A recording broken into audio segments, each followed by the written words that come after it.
As we've moved everything else in our family over to electric, between all of our cars and our trucks now, we've had one glaring exception, the guy behind us, who has taken us nearly 200,000 miles to nearly every state in the country, as well as a couple of Canadian provinces, and has been a member of our family for 12, 13 years now.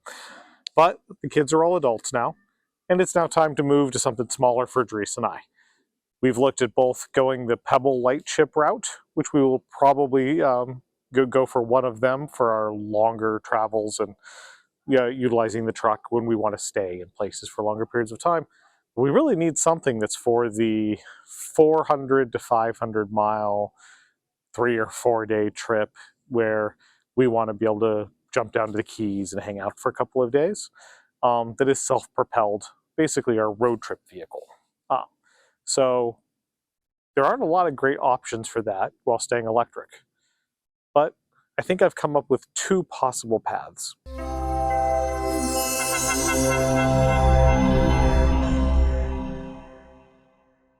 One option would be to buy a BrightDrop. This one's a loaner. And build it out van conversion style, although it's 26 feet long. Could turn it into a full-fledged RV with everything that we'd want, designed the way we'd want. Yes, I know there's RV manufacturers out there that already do conversions on these. We've looked at them all. They're all terrible.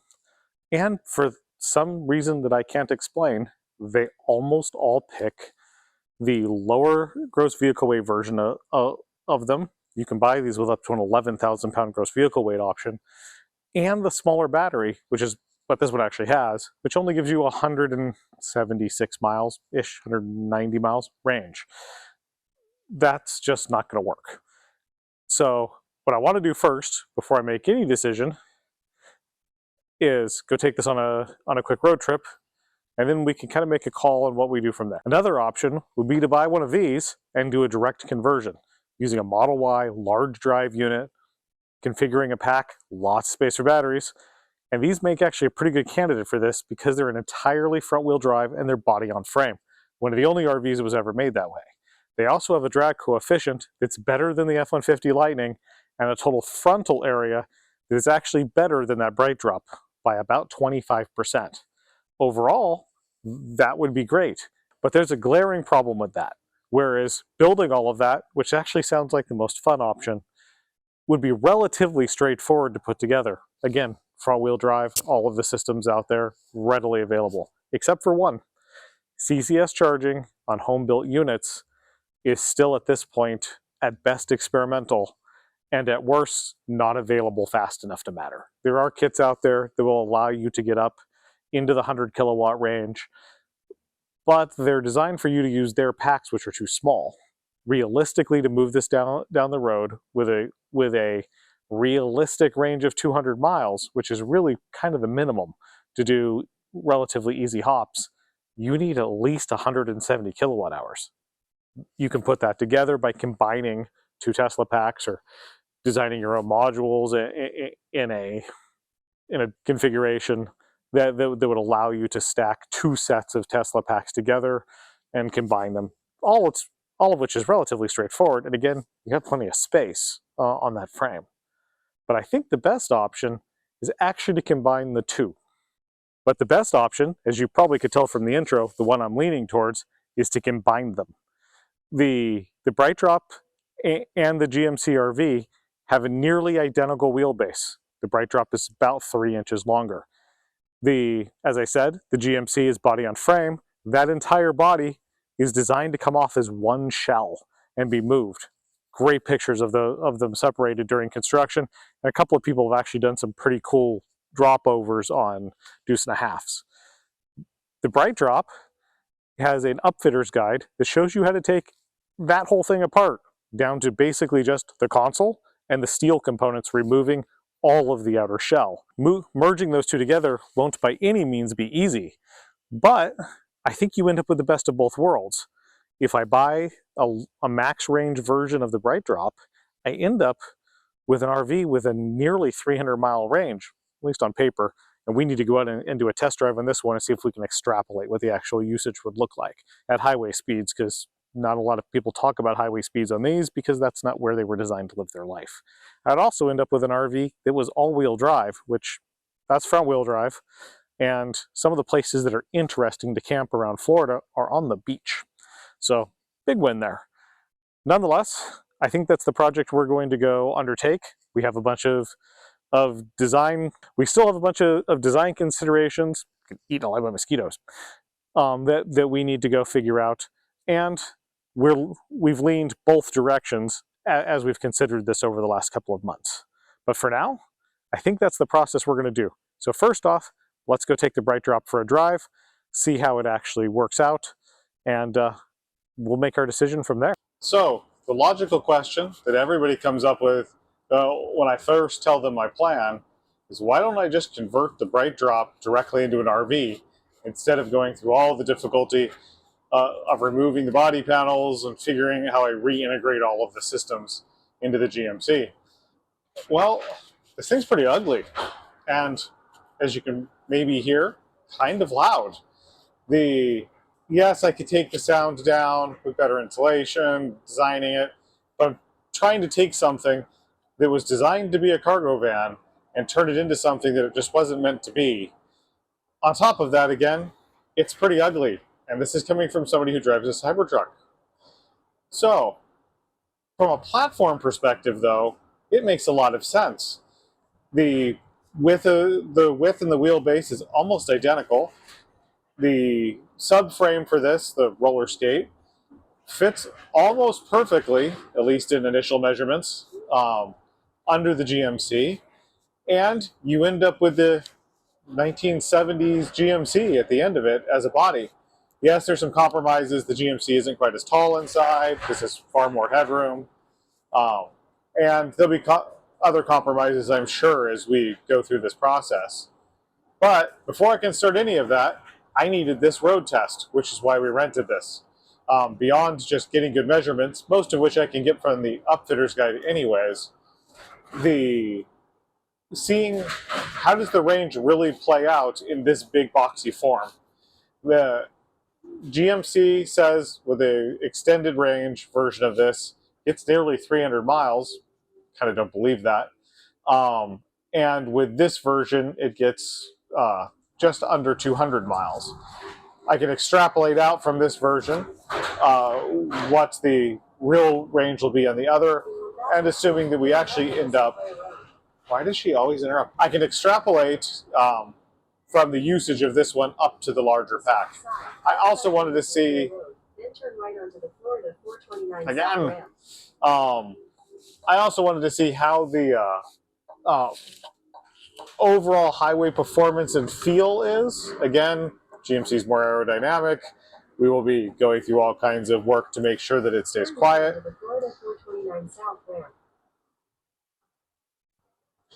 One of the goals of this trip was to understand really what is the power usage at highway speeds. All of the published numbers we've seen so far have been in what this was designed for, which was running around in neighborhoods and mostly city streets. RVs don't tend to live in that world. You tend to stay at highway speeds between 65 and 70 miles an hour with something this size. Our larger RV, our goal was usually 62 miles an hour. And you stay at that constant speed for substantial periods of time, hop to hop for fuel, or in this case, charging. What I wanted to understand was, how does this usage really look at those speeds over an extended period of time? I can then use that to extrapolate what the real range would be for the conversion with the larger battery pack.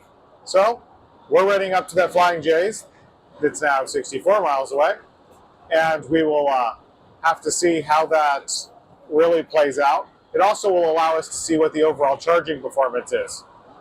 I will say, having now driven this 20 miles since I picked it up, it performs almost identically to my Silverado. The pickup speed's about the same. The noise is quite a bit louder. The steering handling is about the same, but the longer wheelbase obviously feels different when you're maneuvering in parking lots. Overall, other than it's really loud in here, which would be to be expected, it's very pleasant to drive. Okay. are at 57% showing up, so we're pretty high in the pack. So we're not going to get 500 amps. Not that we would have got 500 amps anyways, so we're only getting about 111. But on the plus side, the way these Flying J's once are set up, you can actually fit.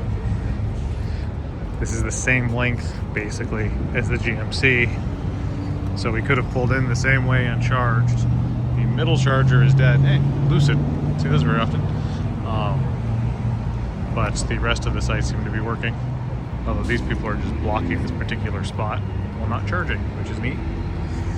Okay, time to go get some coffee. It's nice Flying J's pilot chargers. This is the one that's about 65 miles away. We've used for a couple other towing tests. Works well.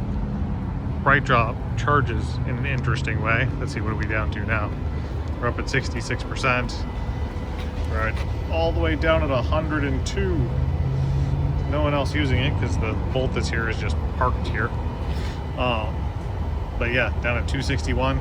It's only a 400 volt pack, even though it's quite large. This is the smaller of the packs, but still, I would expect a charging curve that's a little better than this, below 70 or 80%, based on how the other GM trucks work. But we'll get a little charge in it, and then we will head home and look what our total usage was for the trip.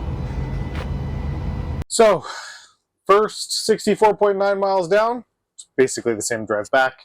Average efficiency is 1.6 miles per kilowatt hour, which is about the same as the truck gets while towing a light trailer.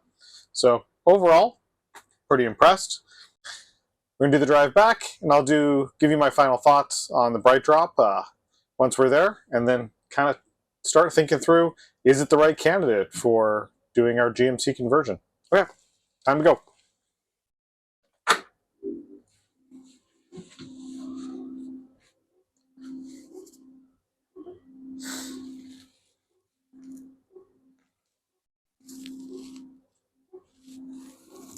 Okay, so we've nearly completed 116.8 miles, which I'm sure I'll repeat in the next segment of this video.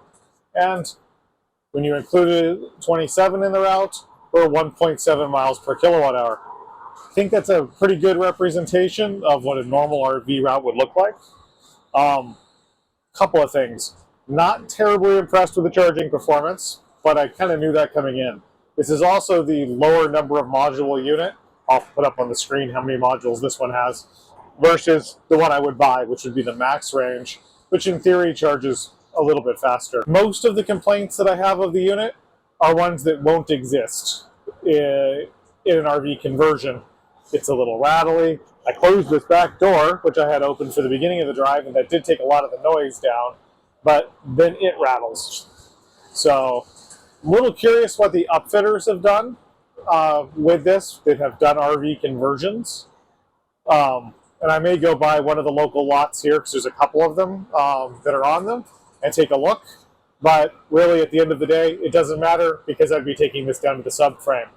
The upfitter's guide is pretty clear on this, on what you can and can't take away, and it's almost all of it down to the roller skate is removable with not much more than hand tools.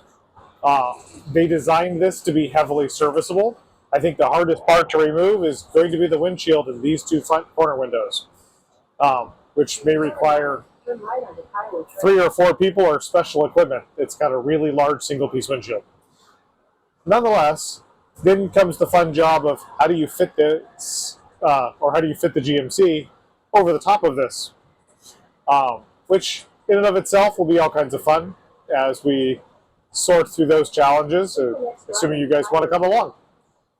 Nonetheless, nearly back home, and